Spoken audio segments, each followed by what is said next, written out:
Welcome back. So guys, ఇంతకు ముందర సెషన్లో మనము we were there till the finish screen వరకు వచ్చాం, రైట్?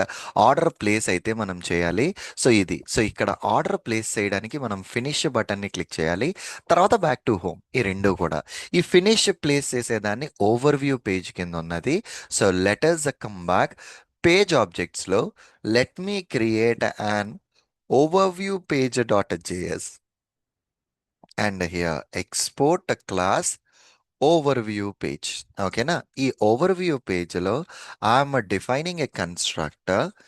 అండ్ ఈసారి మీరు కరెక్ట్గా అబ్జర్వ్ చేస్తే this dot page is equal to page, కానీ ఇక్కడ దిస్ డాట్ ఫినిష్ బటన్ ఒకటే ఉన్నది. మనం ఇక్కడ ఇంకేం చేయట్లేదు.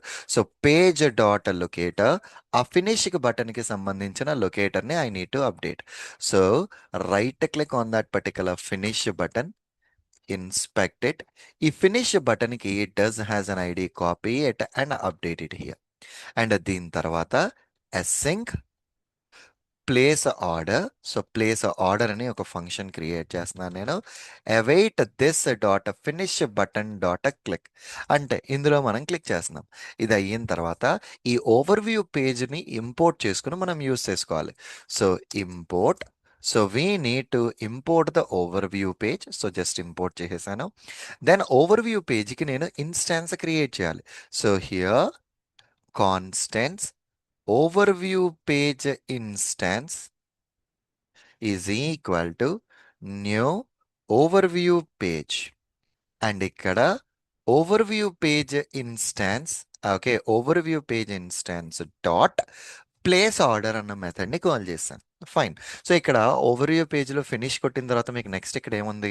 బ్యాక్ టు హోమ్ ఉన్నది. సో రైట్, దీన్ని కంప్లీట్ పేజ్ అనుకుందాం, లేదా కన్ఫర్మేషన్ పేజ్, ఏదో ఒకటి.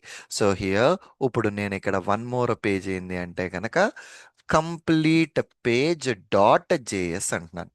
సో ఈ కంప్లీట్ పేజ్లో export class complete page. Okay, na class complete page, and I'm using my page level constructor here. As part of this particular page level constructor, this dot page is equal to page, and this dot back to home button ante kada. So back to home button is equal to page dot locator, back to home కి సంబంధించిన locator. So here right click on back to home, inspect. ఇదిగో ఈ back to home కి కూడా ఒక ID ఉంది, update చేస్తాం. ఈ బ్యాక్ టు హోమ్ తో పాటు ఇక్కడ మీకు కన్ఫర్మేషన్ మెసేజ్ కూడా ఉంది, ఇదంతా కూడా. సో ఈ కన్ఫర్మేషన్ మెసేజ్ కూడా పెట్టుకుందాం locator. So here this dot confirmation message is equal to page dot locator, and దీనికి కూడా పెట్టేసినాం. Now here async navigate back to home.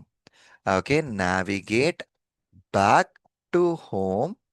ఇప్పుడు ఇక్కడ ఈ బ్యాక్ టు హోమ్లో await this dot confirmation message కోసము వెయిట్ చేయాలి. So wait for that confirmation, a kind of an assertion. Await this dot back to home button dot click, బటన్ని click చేయి. అయిపోయింది. So ఇప్పుడు ఈ కంప్లీట్ పేజ్కి కూడా నేను అక్కడ ఆబ్జెక్ట్ అయితే క్రియేట్ చేయాలి. So come back here, first complete పేజ్ని ఇంపోర్ట్ చేయు. So import complete page. Import అయిపోయిన తర్వాత లాస్ట్లో కంప్లీట్ పేజ్కి ఆబ్జెక్ట్ క్రియేట్ చేసుకో, right? So here place order అయిన తర్వాత constant complete page instance is equal to new complete page. Okay, object create చేసాము. And then await complete page instance dot navigate back to home. అయిపోయింది. మొత్తం full length code అంతా ఇందులో define చేసేసాను. Let me try to run this particular script and check it out. మొత్తం first నుంచి last వరకు ఒక end to end flow execute అవుతుందా లేదా చూద్దాం. సి, ఆర్డర్ ప్లేస్ అయింది, వెయిట్ చేసి బ్యాక్ టు హోమ్ క్లిక్ చేసి ఇక్కడ బ్యాక్ టు హోమ్ క్లిక్ చేయట్లేదు. So here issue is confirmation message dot wait for. So somewhere ఎక్కడో ఏదో ఇష్యూ వచ్చింది. This dot confirmation message. See basically ఇది కన్ఫర్మేషన్ మెసేజ్ అన్నది ఎలిమెంట్, ఇక్కడ బ్రాకెట్స్ ఉండకూడదు కదా. Confirmation message dot wait for అని ఉండాలి. Okay, now let me come back, let me rerun the program. Syntactical issue, మనం జస్ట్ క్రియేట్ చేసిన syntactical issue. So add cart చేసింది, ఫామ్ని ఫిల్ చేసింది, ఆర్డర్ని ప్లేస్ చేసింది, బ్యాక్ టు హోమ్ వచ్చింది, దెన్ లాగౌట్ చేసింది.